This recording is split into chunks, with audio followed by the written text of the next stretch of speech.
What's up mga ninong? Another day, another vlog for CM Padualo for today's video. Yan, update lang tayo rito sa loob. Yan, medyo sunny day sa atin. Yan, nakita nyo naman. Pero naka jacket pa rin tayo mga ninong. At sobrang mahangin. Pagtapos yung hangin ditong malamig. Yan. Kaya jacket pa rin tayo. Ayun nga, update lang tayo mga ninong sa ating loft. At saka update din tayo doon sa bago nating ibon. Yun, may bago na naman tayo ibon mga ninong. Bali, na-acquire ko ito sa Florida Pigeon Derby. At hindi ko na sasabihin ibang impormasyon. Ipapakita ko lang sa inyo sa video kung gaano kaganda yung ibon. At mamaya ko na rin sasabihin sa inyo kung ano yung achievement niya. Maganda yung naging achievement nitong ibon na to. At isa sa pinakamaganda sa loft natin ngayon. At sa mga baguhan na nanonood sa atin ngayon, alam nyo na kung ano yung ating tradisyon. Pagka may bagong ibon, bibigyan natin yan ng bagong unboxing na video. Alright, check it out mga ninong, yung bago nating unboxing. Na nga tayo sa loft natin mga ninong. Ayan, napakainit dahil may heater kasi dito mga ninong. Ayan mga ninong, pasok tayo sa loft. Ang temperature ay 53 mga ninong. Ayan, malamig pero naka-heater yan, naka 75 yung heater natin. At nakapakain ko lang sa kanila mga ninong, binigyan ko lang ng patukayan. Ayan, kaya medyo active yan. Tapos binigyan ko na rin ng inumin. At doon sa inakay doon, ayan o, ang dumi! Kukuskus na naman tayo dyan na nag-iisa. Yung isa niyan, kung natatandaan sa last video natin, ay inilipat natin dun sa may breeder cage doon. At malaki na, mas malaki sa kanya.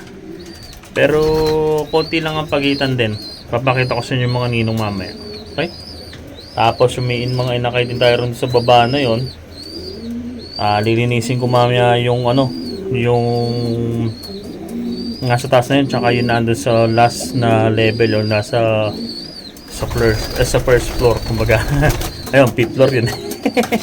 Ayun mga ninong. At napansin nyo, medyo kumonti ibon na natin at nakapaglabas tayo ng mga ibon dahil lately ang dami nagtatanong ng inbreed Wolverine natin. Shoutout kay paring kay brother Jason. Ayan, shoutout din kay brother John Aquino sa sa Guam. Yan mga ninong. At may nagtatanong uli ngayong this week no isa pang inbreed na Wolverine natin. Ako ata naubusan ng inbreed Wolverine ko. Kailangan ko uling gumawa ng inbreed Wolverine ko. Bale yung may nakakuha na taga Maryland, ayun si John, kinuha yung isang inbreed Wolverine din natin, si number 31. Si number 31, grabe, gusto kong hindi ilabas pero masisira naman tayo sa mga buyer natin na gustong bumili.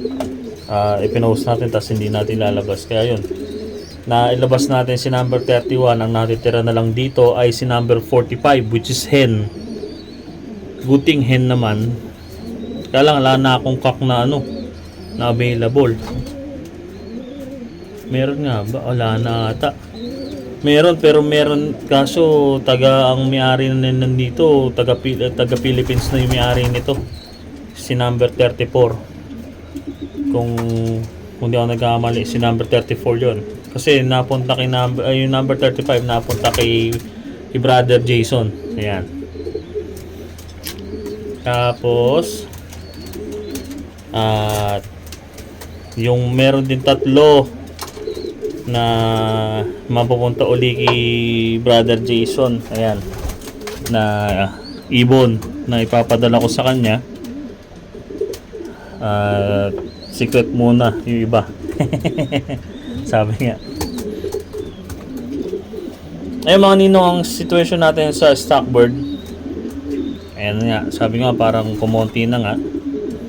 At nakakalungkot ulit kumonti. Masarap kasi minsan mga ninong pag ay sobrang daming ibon dito sa loob. Alam yun.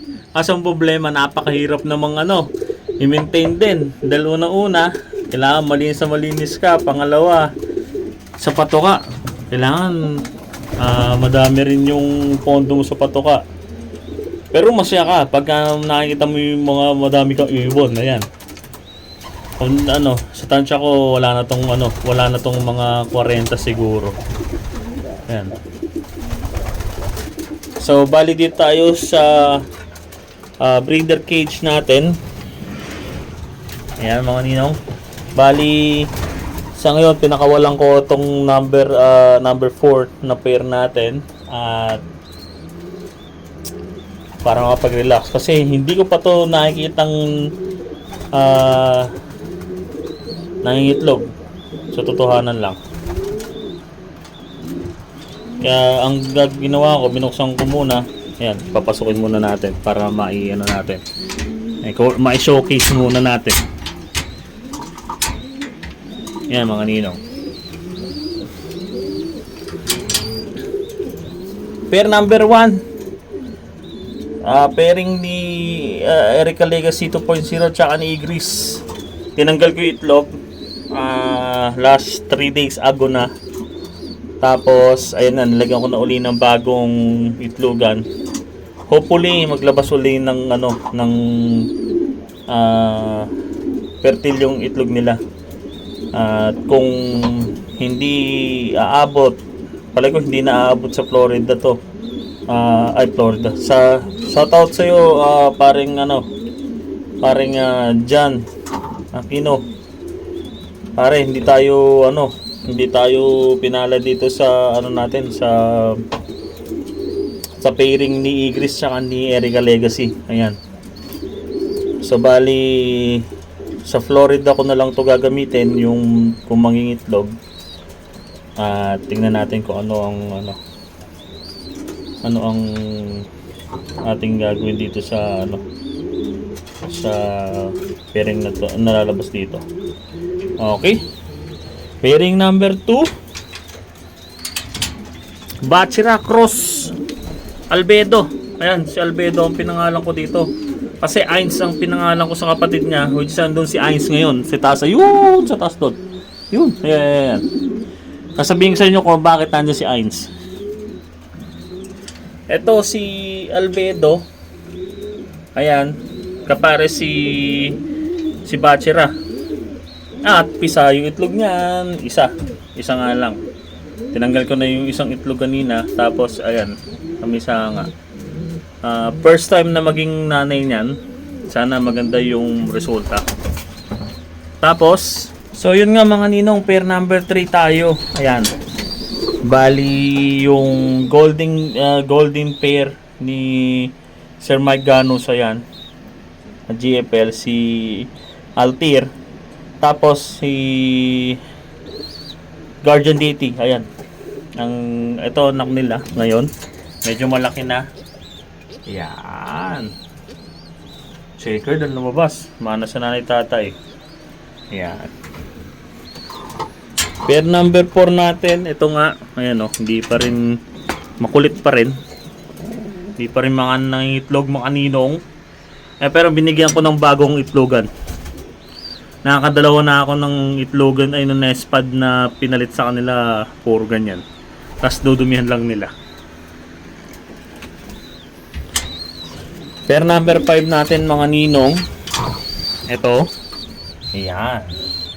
Dalawa yung yung inakay nilang hinaalagaan.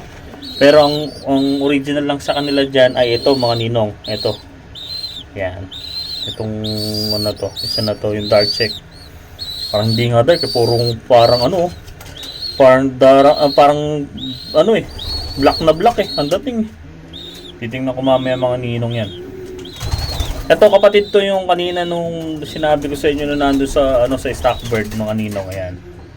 So bali kasing laki na nito. Magkasing size silang dalawa. Anak ni Sweet 16 yan at saka ni ano Kaiju ito. Tapos pair number 6. Meron na siyang itlog mga ninong. I believe dalawa na siya mga ninong. Ayan, dalawa na. Si Jassy at saka si Lakin 59. Ayan, may dalawang itlog na. Binaba ako na last week yung anak nila. Nandito na si baba dito. At papadala natin yun sa AGN. Yun yung ano, change plan natin. At ipapadala natin sa AGN. Kasi yung isa noon nasa Hoosier. Tapos padala natin sa AGN yung isa. Pair number 7 natin. Ayan. Inbreed na Thomas 6. Tapos anak ni Wolverine, si Hanabi. Ayan, may isa silang itlog. Ayun mga ninong. Yan.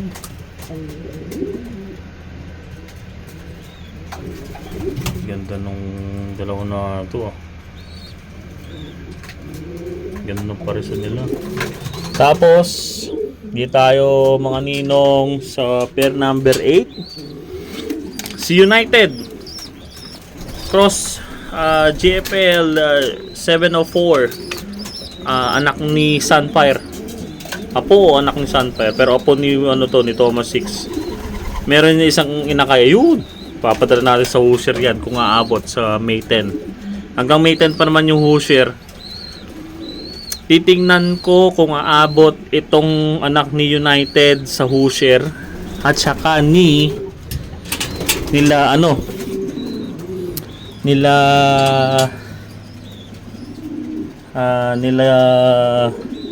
Golden Pair at saka ni Guardian Deity. Palagi ko aabot parehas, batang bata pero bahala na. Ganyan talaga eh. Susugal tayo mga ninong. Tapos ang ipapadala ko naman sa July sa ano ninong sa Capistrano, doon sa entrance Capistrano ay ito na anak nila Sweet 16 at saka nung dalawang ibon natin na anak, yung apo nito. Apo. Ang dating kasi mga ninong, apo to ni Kaiju talaga. Kasi yung anak ni Kaiju, ang tatay nito. Nagigets yung mga ninong? Kung nagigets lang ha. Ayan. So bali si number 38 ay nakapares kay Gatekeeper, which is ang anak ito. At saka yung nandun sa labas. Tapos ang kulang ko na lang kasi sa sa Capistrano ay 4. Papasok ko tong dalaw na to at saka yung dalawang anak ni Emo TM21 at saka ni inbreed na Wolverine na yung natin, yung ang kapares niya yung balikuko yung pakpak pero inbreed yun dahil kasi yun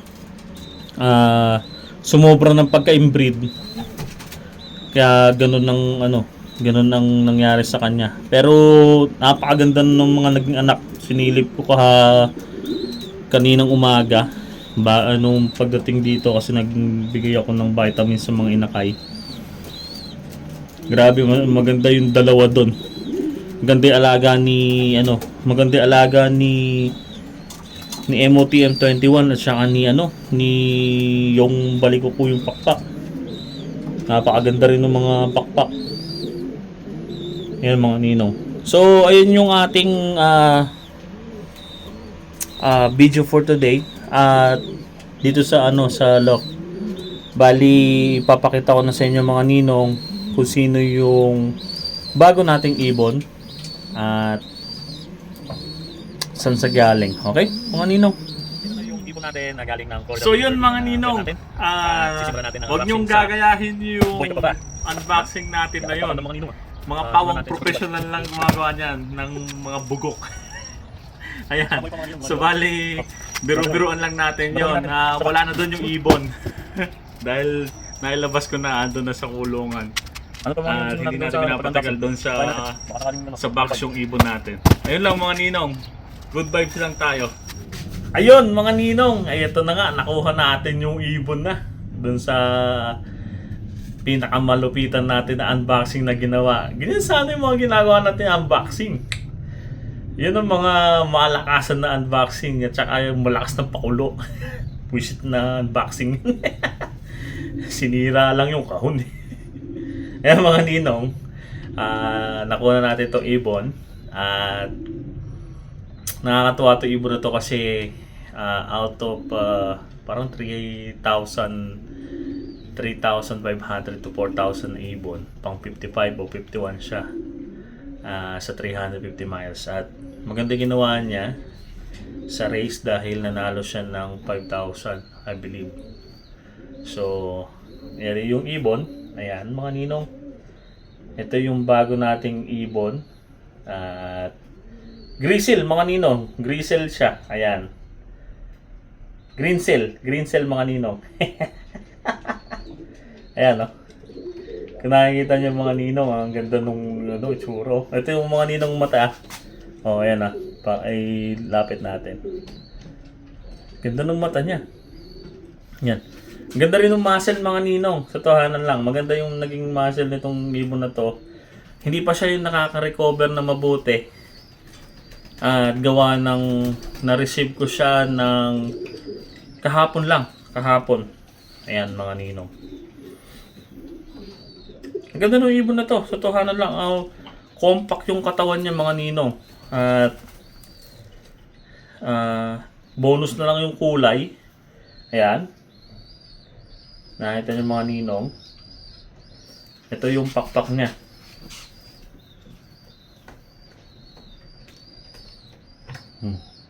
Yung 4 na steps dun sa dulo. Ang lalaki. 4 talaga yun, oh. Yung 4 na pakpak niya sa dulo. Ayan, nahaba nung mga steps. Tapos, ito yung kabilang pakpak. Oh. Manino. Ganda. Ano rin siya? Tapos yung katawan niya, healthy.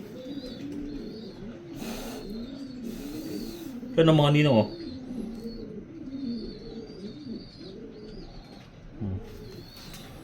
Ganda ng ibon na to. Yung nanay nito galing kay Ager Camp.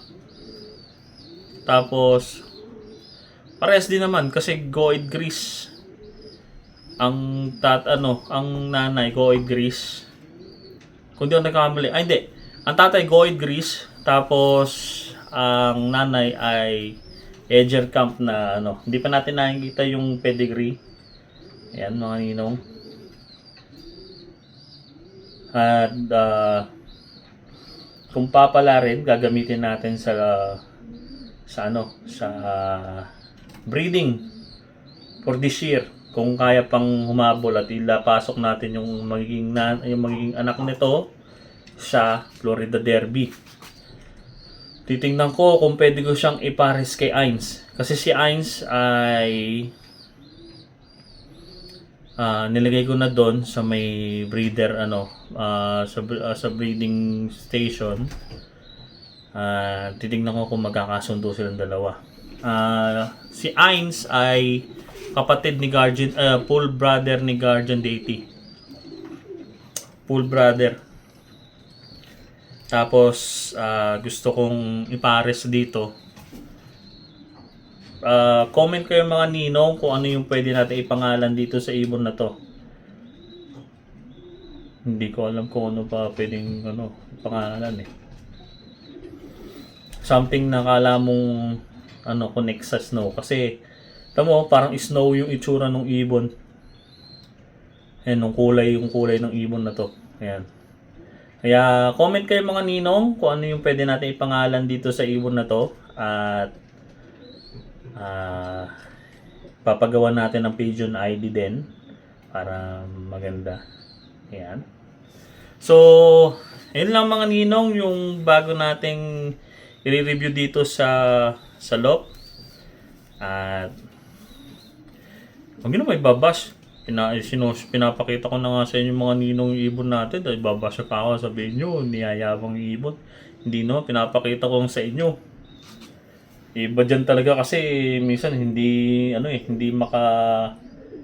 makaintindi mga ninong sa totohanan lang. Kung mo pinapakita yung ibon, nagyayabang agad. Hindi naman babash, pero okay lang din. Sige. Basta comment kayo ng comment, tsaka manood kayo ng vlog natin. Ayan. Para pampadami din ng views. So yun na mga ninong, ito lang yung bago sa natin sa loob. At sana'y naaliw kayo dito sa bago nating ibon na na-acquire. At doon sa natin sa tradition na unboxing mga ninong. Pagbubutihan pa natin para maganda yung video natin ng pag-unboxing. So, ayun lang mga ninong at maraming salamat sa inyong panonood. At sana'y walang sawang pagsuporta ang gawin nyo sa natin sa channel natin. At shoutout sa lahat ng mga nanonood. Lalo ka na nanonood ngayon sa vlog ko. At sana'y naaliw ka sa video natin. Ayun lang mga ninong, maraming salamat sa inyong panonood. Peace mga ninong, masarap mag-ibon.